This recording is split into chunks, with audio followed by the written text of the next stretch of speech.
कहिए, क्या मदद कर सकते हैं हम आपकी? मैं एक ब्लाइंड होम में रहती हूँ। काफी सालों से वहां रहती हूँ। अभी तक तो कोई प्रॉब्लम नहीं आई, लेकिन अब अचानक। क्या हुआ? आप? मैं सीनियर इंस्पेक्टर अभिजीत हूँ। बोलिए, क्या प्रॉब्लम है आपको वहां पे? मैं जहाँ रहती हूँ वहां पर डॉर्मेट्री में रात को चोरी चुपके कोई आता है। मतलब? वो सब मैं नहीं जानती, कौन आता है, किस लिए आता है, वो सब मुझे कुछ नहीं पता। आपका कुछ सामान वगैरह चोरी हुआ है? हमारे पास चुराने के लिए है क्या सर? लेकिन फिर भी लगता है कि कोई कुछ ढूंढ रहा है, किसी चीज की तलाश कर रहा है। पर आप तो कह रही थी कि वहां चुराने लायक कुछ भी नहीं। इसीलिए तो इतना अजीब लगता है सर। कौन आता है, क्या चाहता है, मैं कुछ नहीं जानती। मुझे बहुत डर लगता है। आप पूरे यकीन से कह सकती हैं? इंस्पेक्टर अभिजीत, मैं देख नहीं सकती, लेकिन मैं सुन सकती हूँ। मुझे जरा से भी आवाज आई तो मुझे पता चल जाता है कि मेरे कमरे में कोई है, मेरे आसपास कोई है। लेकिन मैं कुछ नहीं कर सकती। मैं डर के मारे सोने की एक्टिंग करती हूँ। क्या कमरे में आप अकेली रहती हैं या? एक लड़की और रहती है सर। और उसे कुछ पता नहीं चलता? वो तो घोड़े बेच के सो जाती है सर। जैसे बिस्तर पे बैठती है सो जाती है, डायरेक्ट सवेरे उठती है। अच्छा, ये जो आपके कमरे में आता है, ऐसा रोज होता है या कभी कभी? कभी कभी कभी एक दिन छोड़कर, कभी 2 दिन के बाद। ठीक है, आप घबराइए मत, हम देख लेंगे। Thank you sir. प्रेडिक्ट, जरा इन्हें छोड़कर इधर आइए।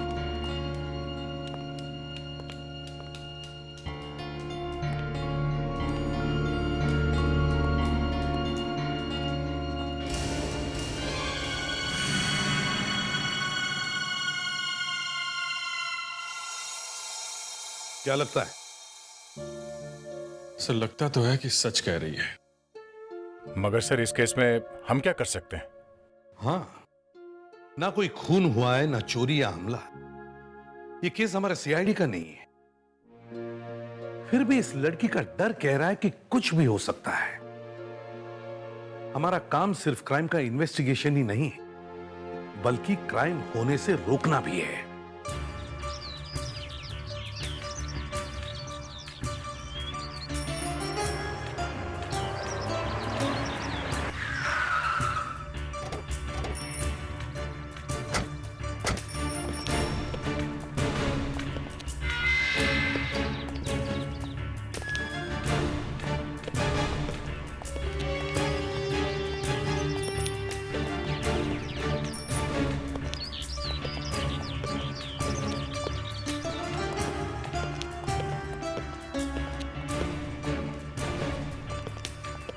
एक मिनट भाई साहब जी, ये शीतल को जानते हो?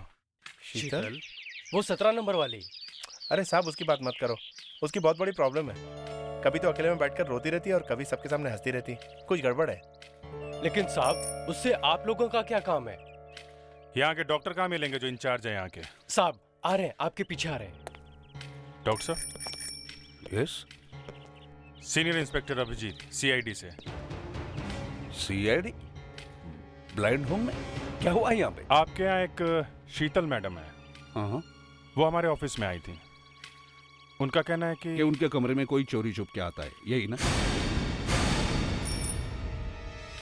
जी हाँ। इंस्पेक्टर साहब, there is a saying in English, empty mind is devil's workshop. खाली दिमाग शैतान का घर होता है। अब इनकी इमेजिनेशन को हम कैसे रोक लगाएंगे? जरा सी भी आहट होती है तो उनको लगता है जैसे तूफान आ गया हो। आपको लगता है कि ये सब उनके मन का वहम है? बिल्कुल सही कहा आपने। Don't worry, she is safe over here. Bye bye.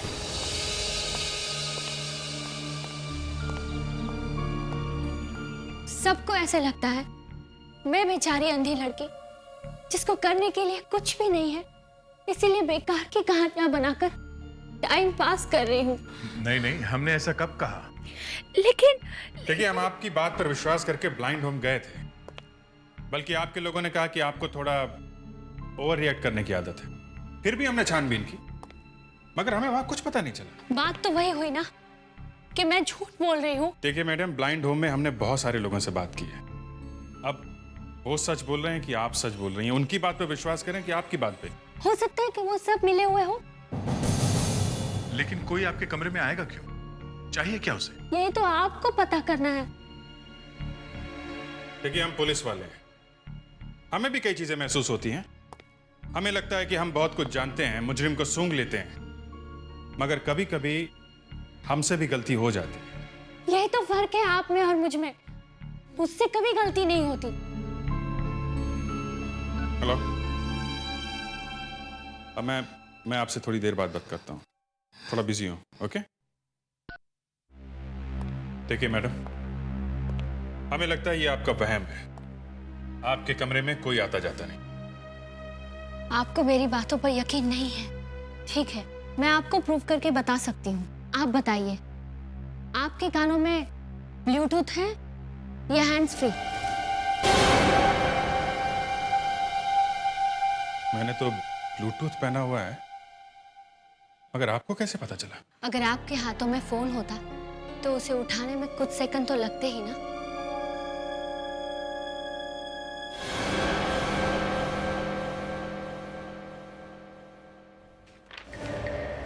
Inspector दया, आप उस फाइल को कितना भी धीरे टेबल पे रखिए, मुझे उसकी आवाज सुनाई देगी। मिस्टर फेडरिक्स, आपका मोबाइल वाइब्रेटर पे है, कब से बज रहा है, उसे उठा लीजिए।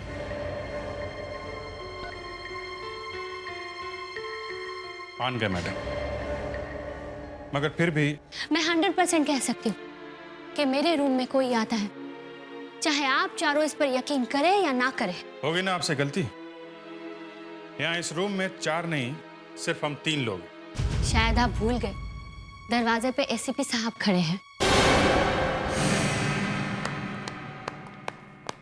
वाह।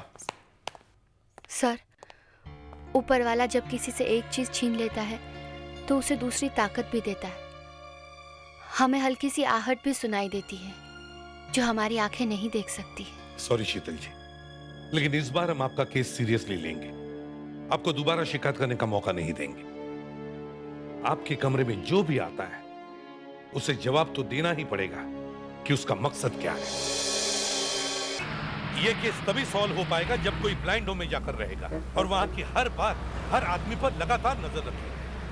हम में से ही किसी को भेस बदल के जाना होगा। मगर सब कुछ बहुत समझदारी से करना पड़ेगा। ब्लाइंड की एक्टिंग करना इतना आसान नहीं है। सर, इस काम के लिए अभिजीत को भेज देते हैं। अभिजीत अच्छी एक्टिंग कर लेता है। आए?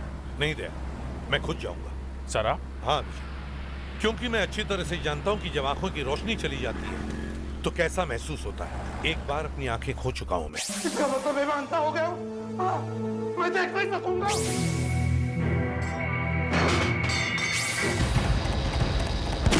मगर सर, ब्लाइंड होम में एडमिशन से पहले वहां के डॉक्टर आंखें चेक करेंगे, उनको कैसे धोखा देंगे? इस काम के लिए हमारा फोरेंसिक डॉक्टर भी तो है, वो कब काम आएगा? नो सर, मैं आपकी मदद नहीं कर सकती। ये मैं अपने लिए थोड़ी कर रहा हूं। फिर भी मैं दूसरे डॉक्टर को धोखा नहीं दे सकती। मुझे किसी भी हालत में उस ब्लाइंड होम में जाना है। आप एसीपी बनकर भी तो जा सकते हैं।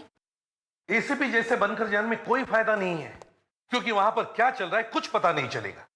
इसलिए कह रहा हूं, मुझे वहां एक ब्लाइंड आदमी बनकर ही जाना है। आपको ब्लाइंड बनने की एक्टिंग करनी आती है? यही तो प्रॉब्लम है, मुझे एक्टिंग करने नहीं आती। इसलिए कह रहा हूं मेरी आंखों में डालने के लिए कुछ दो जिससे मैं एक ब्लाइंड लग सकूं। ठीक है,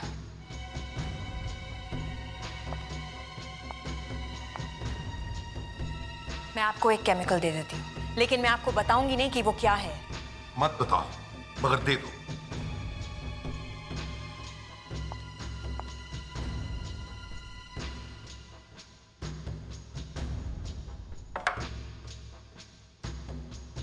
ये लीजिए, इसके 2 या 3 ड्रॉप्स अपनी आंखों में डालिएगा। आपकी आंखों की पुतलियां फैल जाएंगी और आपकी आंखें ब्लैंक लगने लगेंगी। और अगर किसी डॉक्टर ने मेरी आंखें चेक की तो? किसी डॉक्टर को मिलने से कुछ ही देर पहले लगाइएगा, किसी को कुछ पता नहीं चलेगा। Thank you very much doctor, thank you. Sir, ये जो हम कर रहे हैं वो गलत है और इससे आपकी आंखों को नुकसान भी हो सकता है। मुझे पता है डॉक्टर, मगर मुझे ये केस सॉल्व करना ही है।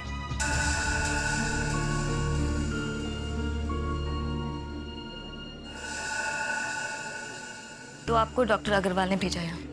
हाँ, अच्छे इलाज के लिए। आपका नाम क्या? मेरा नाम पांडुरंग फुलसे है। मैं हीरो का कारीगर हूँ, बहुत साल से काम करता हूँ। इन्हें मशीन पर बिठा दो। जी, आइए, जरा संभालिए। आइए इस तरफ से, या बैठिए।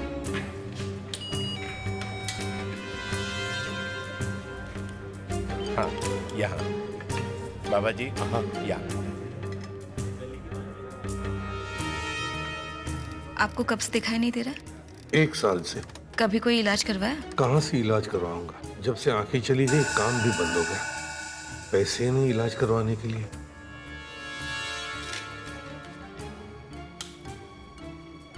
हो गया। Doctor Shah, yes. Is totally blind.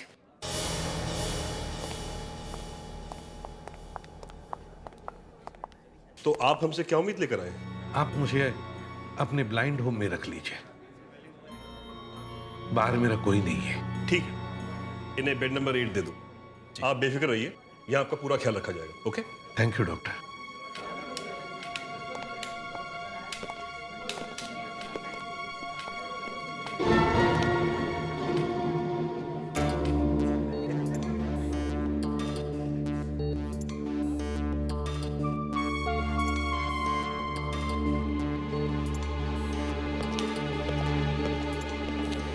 कौन था यार?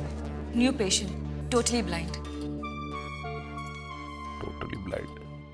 अगर ये वाकई ब्लाइंड है तो जब मैं अंदर आया तो इसकी आंखें थोड़ी सी सिकुड़ी क्यों, और वो रास्ते से ऐसे हटा जैसे टकराने से बचना चाहता हूं। भाई मुझे कहाँ रखोगे? मेरा कमरा कहाँ है?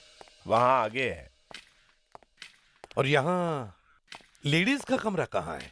पीछे की तरफ है। पीछे की तरफ? मतलब आमने सामने? क्या बात है, इरादा क्या है आपका? अरे कुछ नहीं भाई, बस कहीं गलती से उनके कमरे में न घुस जाऊं इसलिए पूछा। फिक्र मत करो, हमारे रहते कोई किसी के कमरे में नहीं घुस सकता। अच्छा, वो तो है ही। अब आई हैं तो पता चल ही जाएगा।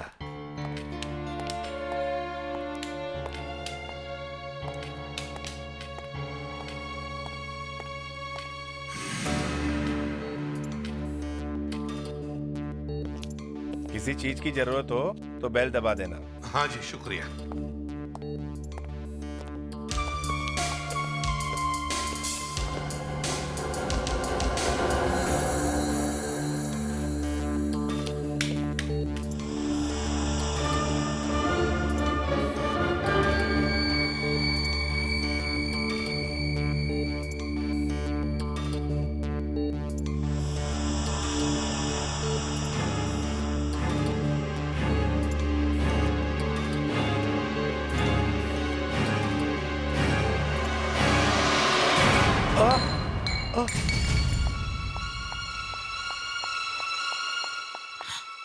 ये क्या किया आपने?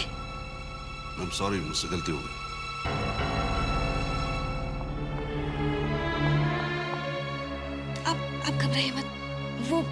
गलती से उनके हाथ से छूट गया। अब बैठिए आराम से।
देखो, मैंने शीतल को एक साइलेंट बजर दे दिया है।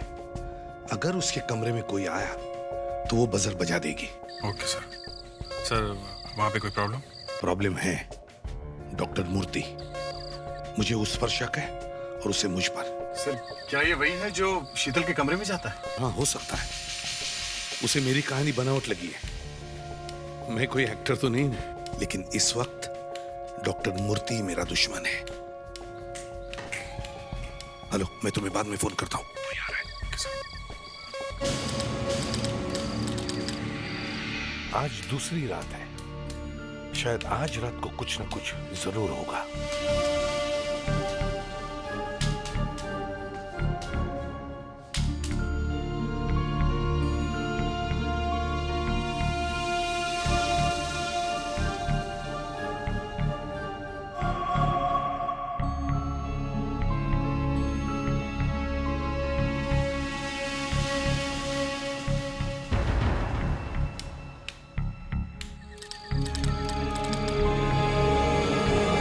आज तीसरी रात है और अब तक कुछ भी नहीं हुआ।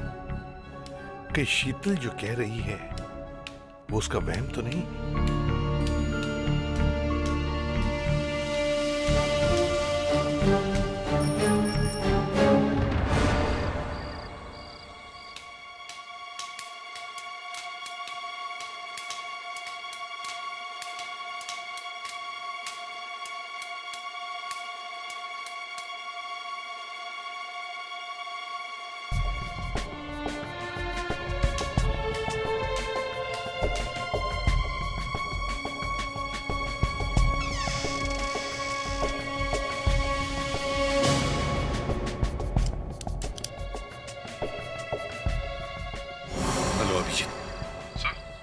देखो, मुझे लगता है हम लोग यहाँ टाइम वेस्ट कर रहे हैं। 4 दिन हो गए शीतल के कमरे में कोई भी नहीं गया है और ना ही मुझे किसी भी तरह का कोई सुराग मिल पाया है। सर आज का दिन और देखते हैं। अगर कुछ हाथ नहीं आया तो फिर ये केस बंद। अभिजीत, 1 मिनट, शीतल का सिग्नल आ रहा है। मैं जाके देखता हूँ। तुम लोग भी अलर्ट रहना। ओके? Yes sir.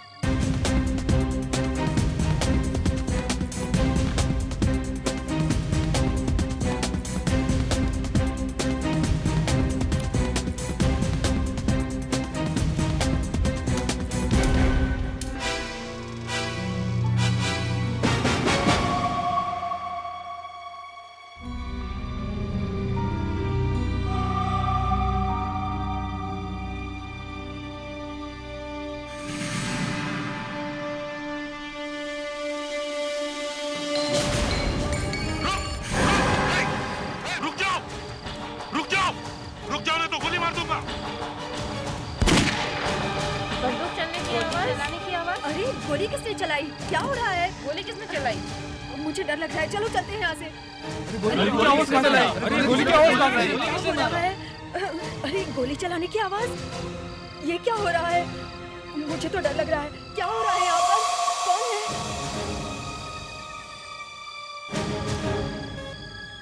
सर, कोई था। मैंने खुद उसका पीछा किया है। शीतल गलत नहीं कह रही है। मामला बहुत ही सीरियस है। सर पता चला कौन है वो? मैं उसे ठीक से देख नहीं पाया, मगर मुझे लगता है वो डॉक्टर मूर्ति ही था। अब मैं इस केस की जड़ तक पहुंचूंगा। इस डॉक्टर मूर्ति को नहीं छोड़ूंगा। मुजरिम चाहे जो भी हो, उसका अंत जेल में ही होना चाहिए। Yes sir.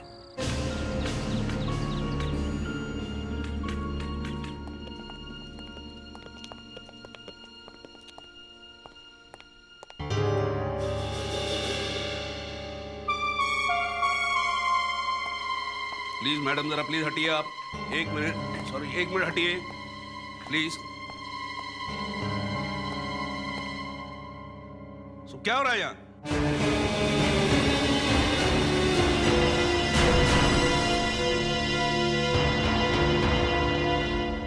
मुझे पहले से ही पता था कि तुम ब्लाइंड नहीं हो।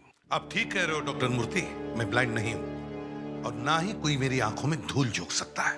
क्या मतलब? मतलब ये कि आपके ब्लाइंड होम में कुछ गड़बड़ हो रही है और मैं ये पता लगाने आया हूं कि इस गड़बड़ के पीछे कौन है। वैसे आप यहाँ पे किसके कहने पे आए हैं?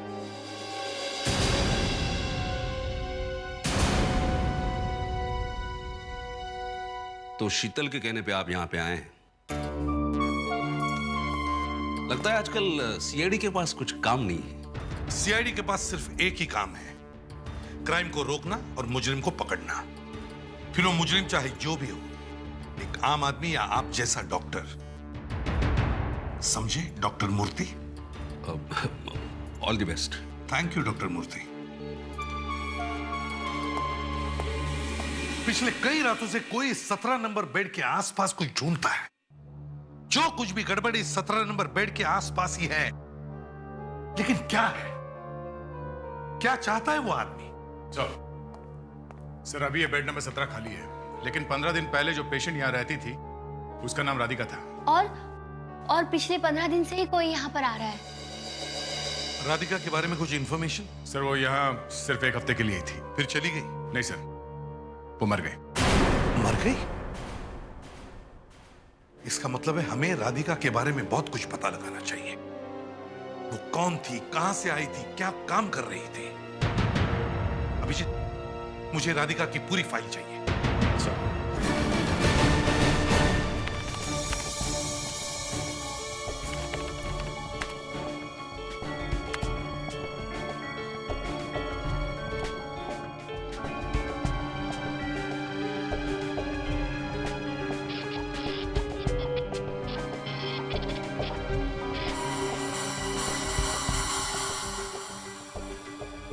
सर राधिका एक ज्वेलरी शॉप में काम करती थी, सूरजमल डायमंड्स। 2 महीने पहले इसी कंपनी में 2 करोड़ के हीरों की चोरी हुई। किसी ने वहां के सेफ पे कुछ एसिड डालकर मजबूत मेटल से बने ताले भी गला दिए और हीरे लेके फरार हो गया। अगले दिन एक आदमी पकड़ा गया जो हीरे लेके भागने की कोशिश कर रहा था। उस पर गोली चली और वो मर गया, लेकिन वो हीरे कभी नहीं मिले। उस वक्त राधिका कहां थी? उसी दौरान राधिका ने काम पे जाना बंद कर दिया क्योंकि उसकी आंखों की रोशनी चली गई थी। उसने अपने बयान में कहा है कि गलती से उसने टॉयलेट में काम आने वाला एसिड अपनी आंखों में डाल लिया। केस बहुत बड़ा है सर। वो 2 करोड़ के हीरे आज तक नहीं मिल पाए। मुझे लगता है राधिका उन हीरों की चोरी करने वालों के साथ मिली हुई है और उसकी आंखों में जो तेजाब गया है वो वही है जिससे तिजोरी खोली गई और शायद उसी तेजाब की वजह से उसकी आंखें भी चली गई। हाँ सर, अगर ये केमिकल जरा सा भी आंख में गया तो आंख तो गई समझो। मतलब आदमी ब्लाइंड हो सकता है? ब्लाइंड तो होगा ही होगा, आंख में छेद हो जाएगा। ये देखिए, आप लोग जरा सा पीछे हो जाइए प्लीज। ये देखिए सर, ये लोहे का स्लैब है, इस पर इस केमिकल की ड्रॉप डालकर देखते हैं।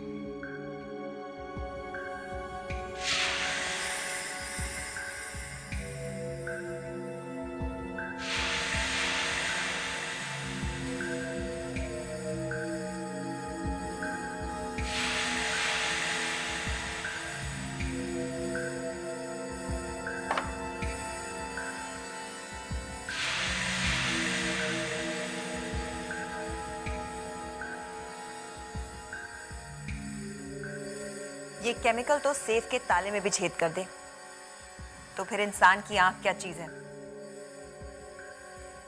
इसका मतलब है राधिका हीरो की चोरी में मिली हुई थी। जब लुटेरे तिजोरी पर ये केमिकल डाल रहे थे तो शायद गलती से ये केमिकल राधिका की आंखों में लग गया और उसकी आंखें चली गई। मगर हीरे कहां रखे हुए ये राधिका जानती थी, और राधिका तो मर चुकी है सर। हमें यह पता लगाना है कि राधिका की मौत हुई कैसे।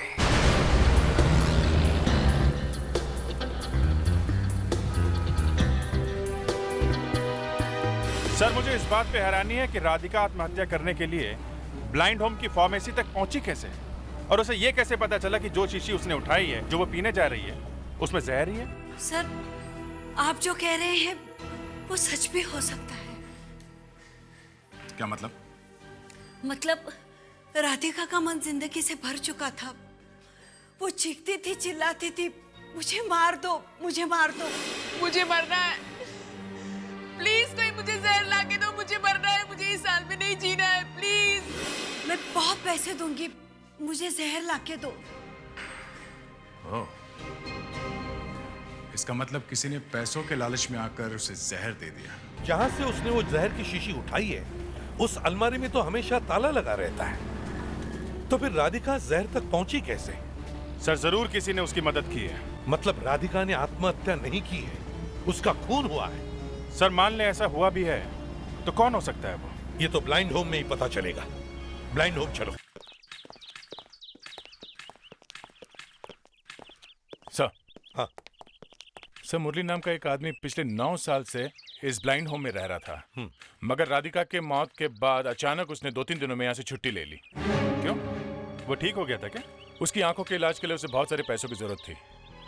उसका आई ट्रांसप्लांट हो सकता था, बस उसके पास पैसे नहीं थे, और पैसे उसे दे सकती थी राधिका। मतलब उन चुराए हुए हीरो से राधिका ने अपनी मौत खरीद ली है, और अब उन्हीं हीरो से मुरली अपनी आंखों का इलाज करवाएगा। सर, यही वो खूनी है। जानता हूँ, और ये भी जानता हूँ कि मुरली जल्द से जल्द उन हीरो को हासिल करने की कोशिश करेगा।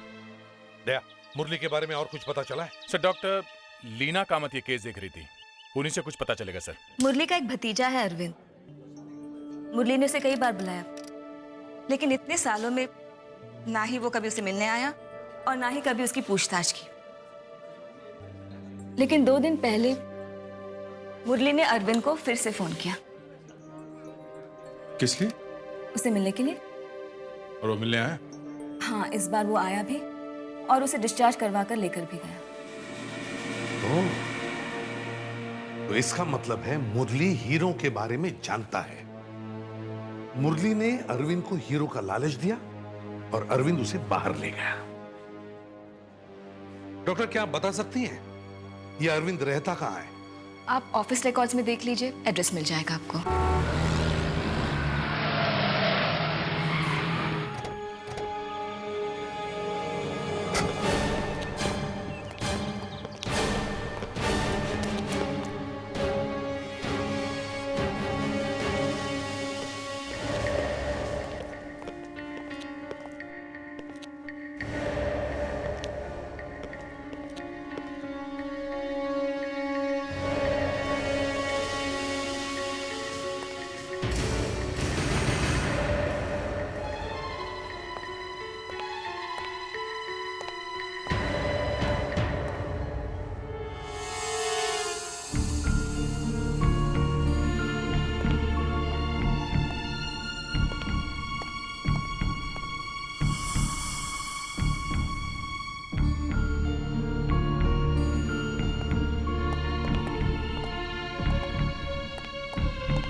डेड।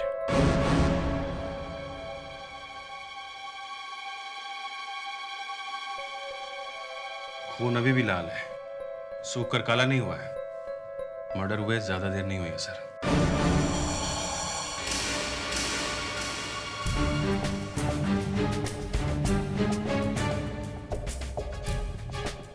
सर, ये देखिए सर। लगता है मरने से पहले इन दोनों में से किसी ने फोन किया होगा। देखो लास्ट नंबर कौन सा डायल किया है।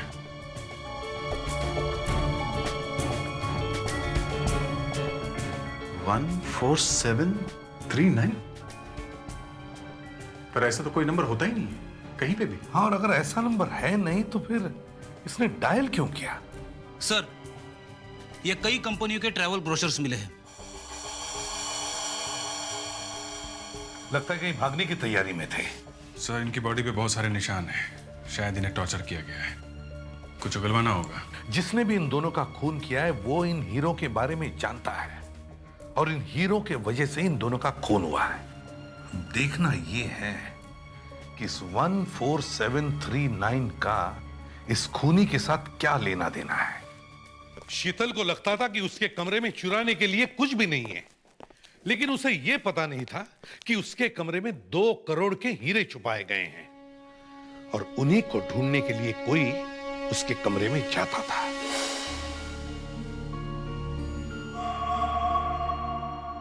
मगर उस शख्स को यह पता नहीं था कि वो हीरे पहले से ही गायब हैं। मुरली उन हीरो को लेकर कब का निकल चुका था, लेकिन उसे पता चल गया कि हीरे मुरली के पास है। तभी उसने मुरली को टॉर्चर किया और मार दिया। सर, हमारा इस मुरली के बारे में छानबीन करना ये सिर्फ ब्लाइंड होम वालों को ही पता था। ये खूनी ब्लाइंड होम का ही आदमी है। वो ना सिर्फ राधिका और मुरली बल्कि हमारी हर बात की खबर रखता है और मेरा तो शक अभी भी डॉक्टर मूर्ति पर ही है। मगर उसे पकड़ने के लिए हमारे पास कोई सबूत नहीं है सर। हमारे हाथ में तो सिर्फ यही एक क्लू है, 14739। क्या हो सकता है ये 14739? किसी बैंक लॉकर का कोड नंबर, किसी तिजोरी का कोड, पोस्ट बॉक्स नंबर, किसी कार का नंबर भी तो हो सकता है। हाँ, लेकिन सर कोई भी कोड 14739 से शुरू नहीं होता।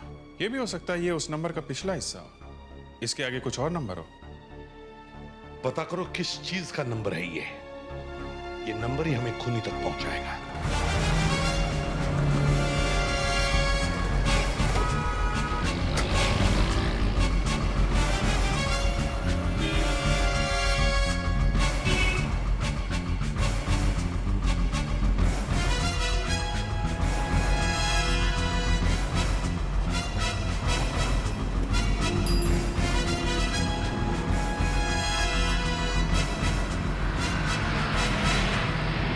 सर, 200 से ज्यादा बैंक डिपॉजिट और 4000 से ज्यादा कारों के नंबरों में ये कॉम्बिनेशन है सर।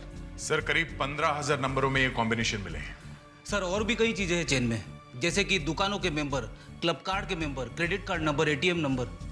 और अगर पोस्ट बॉक्स नंबरों की लिस्ट ढूंढना शुरू करें तो सर पता नहीं कहां पहुंचेंगे। जब तुम लोग अपना काम कर रहे थे तब मैं भी अपना काम कर रहा था। मैंने सोचा कि ये 14739 किसी का नाम हो सकता है।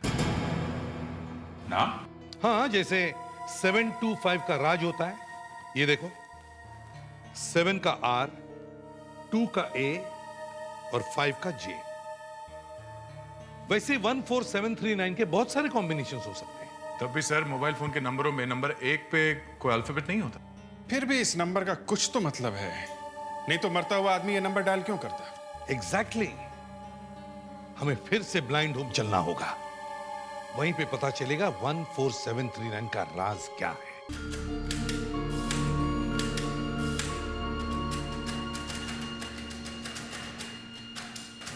क्या मुरली ने कभी आप लोगों के साथ 14739 नंबर के बारे में बात की थी? या आप लोग इस नंबर के बारे में कुछ जानते हो? नहीं सर, ये नंबर तो हमने पहली बार सुना है। अच्छा ये बताओ, ये डॉक्टर मूर्ति कैसे डॉक्टर हैं? थोड़े स्ट्रिक्ट हैं, लेकिन अच्छे हैं। अच्छा, ये नंबर उनसे रिलेटेड हो सकता है क्या? उनके घर का नंबर, उनकी गाड़ी के नंबर में ऐसे नंबर्स हों? हो भी सकता है सर, पर हमें नहीं मालूम।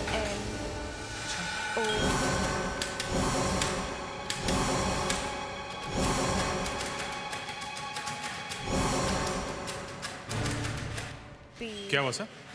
अभिजीत, इस 14739 नंबर का ब्रेल स्क्रिप्ट के साथ कोई कनेक्शन हो सकता है क्या? क्या मतलब सर? मतलब ये कि मुरली देख नहीं सकता था। अगर वो कुछ लिखना चाहता था तो कौन सी स्क्रिप्ट में लिखता? वो तो ब्रेल स्क्रिप्ट में ही लिखता। Yes sir. दे, मुझे एक पेपर और पेन दो।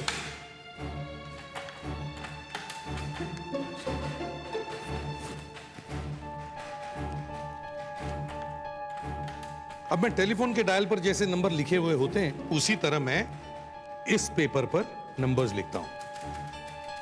6, 7, 8, 9, 0।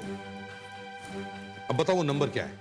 147-147-3939। अब इन सर्कल किए हुए नंबर्स को ब्रेल स्क्रिप्ट की तरह डॉट्स देता हूं, तो ये ऐसे देखेंगे। 3 वर्टिकल लगातार डॉट्स, उसके बाजू में 2 वर्टिकल डॉट्स जिनके बीच में स्पेस है। अब पता करते हैं इन डॉट्स का क्या मतलब है। STUVWXYZ। मैडम, मुझे आपकी थोड़ी मदद चाहिए। हाँ जी, कहिए। विथ परमिशन में आपका हाथ पकड़ सकता जी हूं? जरूर। जरा ये बताइए, ये जो 3 लगातार वर्टिकल डॉट्स है इनका क्या मतलब है? एल। और ये जो 2 वर्टिकल डॉट्स है जिनके बीच में स्पेस है वो के। एल के।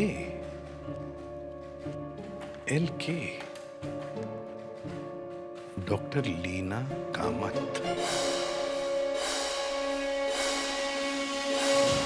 माय गॉड, मुरली हमें यही तो बताना चाहता था। सर, लीना कामत ने हीरो की चोरी की खबर अखबार में या टीवी पे देखी होगी। कल रात सूरजमल डायमंड्स की दुकान में कीमती हीरो की चोरी हुई। चोरी करने वाले ने तिजोरी पर किसी एसिड जैसी चीज का इस्तेमाल किया था।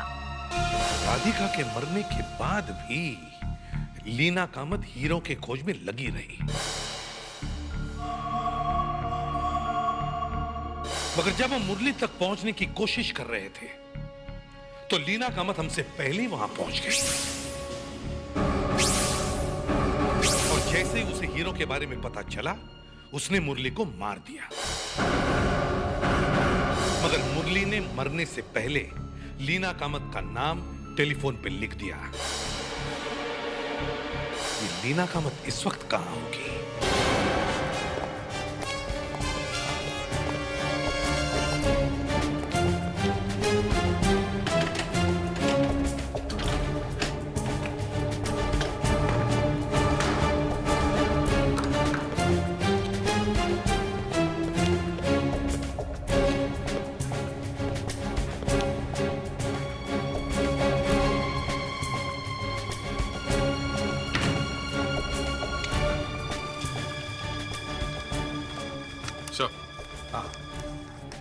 सो ये देखिए, ये तो पूरी रिसर्च कर रही थी डायमंड्स की चोरी क्यों। कौन है यहाँ? Doctor Leena, you are under arrest.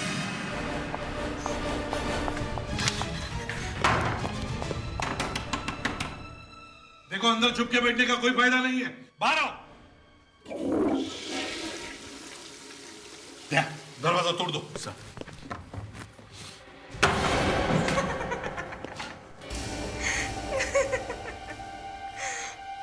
क्या करोगे एसीपी? ना रहे हीरे और ना ही सबूत। मैंने हीरो को फ्लश कर दिया। अच्छा, हम सारी स्यूएज लाइन सील कर देंगे, समझे? और हीरो को हासिल करेंगे। लेकिन तुम साबित कैसे करोगे कि हीरे मेरे बाथरूम के पाइप से?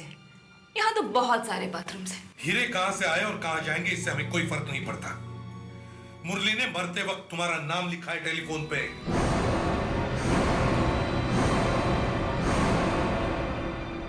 हमारे पास और भी सबूत है डॉक्टर लीना कामत, आपको फांसी के तख्ते तक पहुंचाने के लिए।